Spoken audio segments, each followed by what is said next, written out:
영상을 보러 오신 모든 분들께 감사의 말씀을 드립니다. 이번 영상은 사실 이제 영상 주제만 아니었다면 부르기도 싫은 그 이름, 바로 사탄에 대한 올바른 인식을 위해 준비해봤습니다. 말하는 방법을 이제 중요시 여기는 분들이라면 여기서 이상한 점을 하나 느끼실 수 있을 겁니다. 사탄이 나쁜 존재인 거는 어차피 뻔히 아는데 올바른 인식 그런 게 필요할까요? 네, 당연히 필요합니다. 왜냐하면 이 영상을 통해 이제 보실 내용들은 기독교적인 개념 중심으로만 들어보신 사탄의 역할과 많이 다른 원래 토라에서 얘기하는 내용을 조명할 것이기 때문입니다. 그 전에 먼저 이제 악에 대한 인식을 짚어보고 넘어가도록 하겠습니다. 심지어 이거는 제가 라브가 아닌데도 들어봤던 저한테 물어봐 주셨던 이제 심도 깊은 질문 중에서는 하심께서 토라에서 이제 수차례 선언하신 나는 거룩하니 같은 말의 예도 그렇고, 그러면은 이제 거룩하다라는 것은 이제 죄가 없다는 것 아니냐라는 연결과 결론에 도달하는 사람들이 많았는데, 이미 역사상 이제 수많은 철학자들과 무신론자들도 신은 악을 미워한다고 했는데 신에게는 악이 없다라고 표현한다면, 그렇다면 악은 어디서 온 것인가? 와 같은 순환 논리를 기준으로 이제 결국에는 신은 있을 수 없다 등의 결과로 가거나, 아니면은 이제 여전히 계속해서 반복하는 논리로 신은 완벽한 선을 갖추고 있다는데 악을 창조했다면 그를 완벽한 선이라고 부를 수 있을까? 또한 악을 창조하지 않았다고 한다면 전지전능하지 않은 여지를 남겨둔 그를 신이라고 숭배해야 하는 것일까? 와 같은 끊임없는 질문들로 들어가는 것이 있었습니다. 너무 어려워서 어디다 쉽게 물어볼 수도 없었고 절대 해결조차 나지 못할 거라고 생각하신 이 질문들. 의외로 해결은 너무나 간단합니다. 그리고 그 이면엔 이제 역시나 번역의 문제들과 토라적 개념의 비이해가 너무나 깊고 단단하게 쌓여 있습니다. 히브리어 타나흐는 토라가 이제 분명히 좋은 것과 나쁜 것을 세상에 두었으나, 그럼에도 이스라엘은 이 어리석게 악을 택해서 망하지 말고 좋은 것을 택할 것을 이제 강하게 명령합니다. 먼저 토라에서의 내용을 살펴보겠습니다. 기독교계 전반에서 가장 보편적으로 사용하는 개역개정과 가톨릭 성경에서 어떻게 얘기하는지를 짚어보고 원래의 의미를 보도록 하겠습니다. 드바림 30장 15절입니다. 보라, 내가 오늘 생명과 복과 사망과 화를 내 앞에 두었나니. 보아라, 내가 오늘 너희 앞에 생명과 행복, 죽음과 불행을 내놓는다. 이제 이 부분에 대한 원어를 한번 보도록 하겠습니다. ראה נתתי לפניך היום את החיים ואת הטוב ואת המוות ואת הרע. 이 내용은 모세의 마지막 설교에서 이스라엘을 향해 이제 반드시 토라를 지킬 것을 신신당부하는 내용으로 의미는 이제 다음과 같습니다. 보라, 내가 오늘 너의 앞에 삶과 좋음 그리고 죽음과 악을 주었다. 다른 의미의 번역들도 이제 물론 문제가 있지만 여기선 영상 주제대로 하나를 짚고 넘어가겠습니다. 바로 악 또는 나쁨으로 번역해야 될 문장의 마지막 히브리어 단어 아를 기독교의 대표적인 번역본들에서 이제 화랑 불행으로 번역했습니다. 심지어 이제 영미권 기독교계에서 많이 읽히는 NIV도 해당 부분을 재해라는 의미의 disaster로 번역해놨습니다. 이런 번역의 문제는 해당 구절에 대한 이제 구체적인 정보를 알아서 찾아 듣거나 하는 독자가 아니라면 그 단어는 이제 태풍이나 지진 같은 자연재해 같은 한정적인 의미만으로 생각할 수 있게 하는 오해의 여지를 준다는 것입니다. 번역들이 왜 그런 식으로 되어 있는 건지는 저도 당연히 알 길이 없습니다. 그렇지만 이 내용이 의미하는 바는 분명합니다. 하신께서는 좋은 것뿐만이 아닌 나쁜 것도 두셔서 인간에게 이제 자유의지 아래 올바른 길을 행사하는 이 연단의 과정을 두셨다는 것입니다. 악은 지어진 것이며 우리의 선택의 문제라는 것을, 그리고 이제 무엇이 악인지를 명확히 알 수 있는 길은 하신께서 주신 삶의 명령이 토대가 된다는 것을 토라는 분명하게 밝히고 있습니다. 악이라는 것이 존재한다고 하심의 선함이 완전하지 않다라고 얘기할 수는 없습니다. 본질적으로 인간이 악을 선택하거나 이제 거부할 자유가 없다면 의라는 것이 존재할 수 없기 때문입니다. 그래서 토라가 이제 가르침의 의미를 담고 있는 것이고 모든 것이 그것으로 귀결됩니다. 다른 내용도 하나를 더 소개하고자 합니다. 예언자 예샤야후의 책 45장 7절의 내용입니다. 해당 내용은 이제 하셴께서 명백하게 자신의 이름으로 선언하신 내용을 담습니다. 예샤야후는 하셴의 창조 계획 중 이 전능자께서 세상에 악을 창조하셨음을 명확하게 기록합니다. 먼저 개역개정과 가톨릭 성경의 번역을 한번 보겠습니다.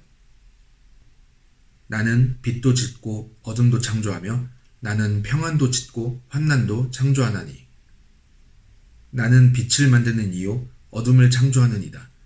나는 행복을 주는 이요 불행을 일으키는 이다.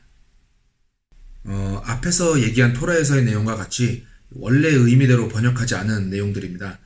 히브리어엔 어떻게 되어 있는지 보도록 하겠습니다. יוצא אור ובורא חושך, עושה שלום ובורא רע, אני השם עושה כל אלה. 빛을 만들고 암흑도 창조하며 평화를 행하고 악을 창조한다.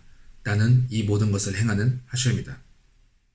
왜 모든 포괄적인 의미를 담는 악이라는 분명한 단어를 이제 굳이 다른 단어들로 혼란스럽게 번역해야 하는지 모르겠습니다. 보시다시피 이거는 제가 만들거나 이제 번역한 내용도 아닐 뿐더러 히브리어의 기초만 배워보셔도 알 수 있는 내용입니다.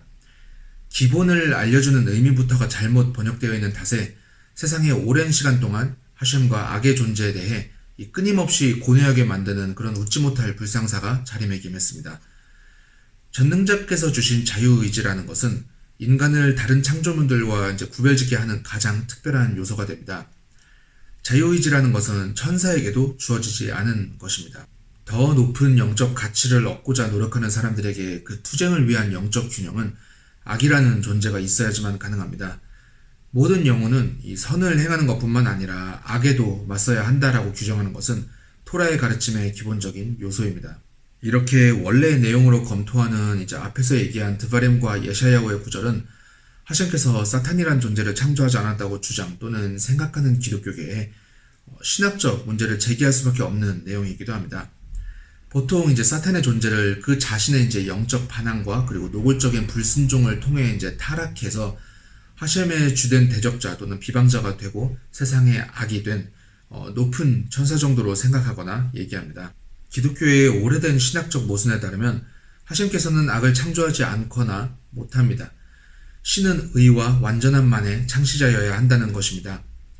그리고 이걸 이렇게 얘기할 때 이제 영상을 보시는 분들 중에는 최소한 내 교파는 이렇게 얘기 안 한다라고 얘기하실 분들이 이제 분명 있을 것 같아서 말씀드립니다. 앞에서의 비교 구절들부터가 그렇듯 이제 세상은 오랜 시간 기독교계의 잘못된 번역을 통해서 기독교 문화가 쌓아 올린 악과 사탄의 개념을 혼란스럽게 정의해 왔습니다. 몇몇 분이 개인적으로 자기는 이미 알고 있다고 저한테 반박할 것이 아니라 당장 이제 한국에서만 해도 그러한 악의 개념을 두고 하셴을 조롱하는 수많은 이들이 여전히 존재하기 때문이라는 것을 생각해 주셨으면 합니다. 그렇다면 사탄은 어떤 존재일까요?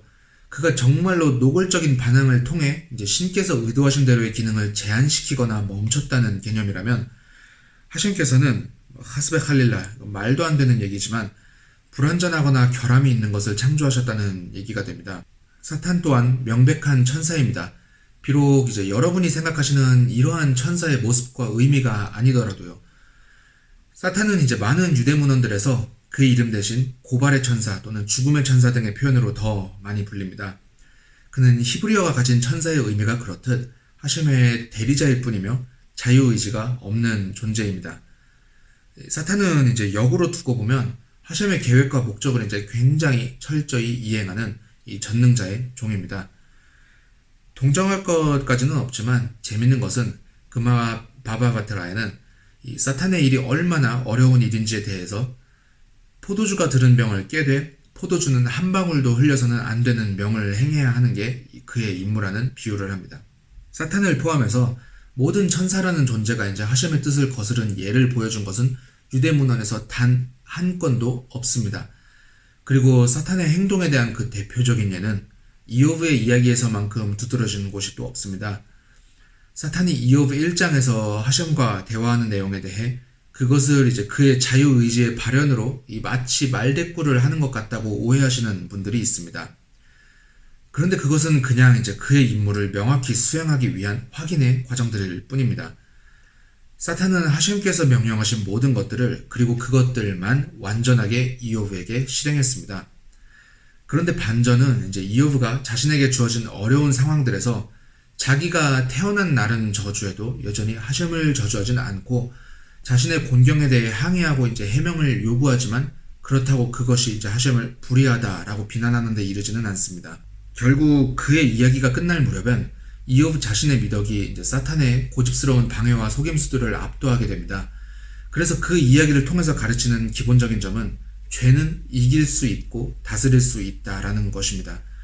그렇게 될 때 악이 가지는 본질은 그냥 아무것도 아닌 이 흩어지는 바람과 같게 됩니다. 신께서는 인간을 이 악보다 선을 자유롭게 택할 수 있는 세상에 두셨기 때문에 인간이 이제 초월적인 구원자가 필요할 정도로 완전히 타락했다는 신학적 주장은 절대 토라적인 개념이라고 할 수 없습니다.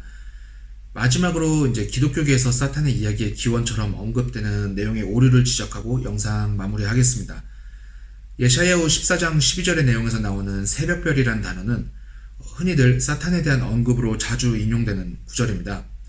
정말 이해가 안 되는 것이 왜 그런 결과로 그것이 도출되었는지는 모르겠지만 그 앞쪽에 이제 14장 4절을 읽어보신다면 그것은 한글 번역들로도 이제 명백하게 바벨의 왕 네부카드네자르를 얘기하는 것입니다.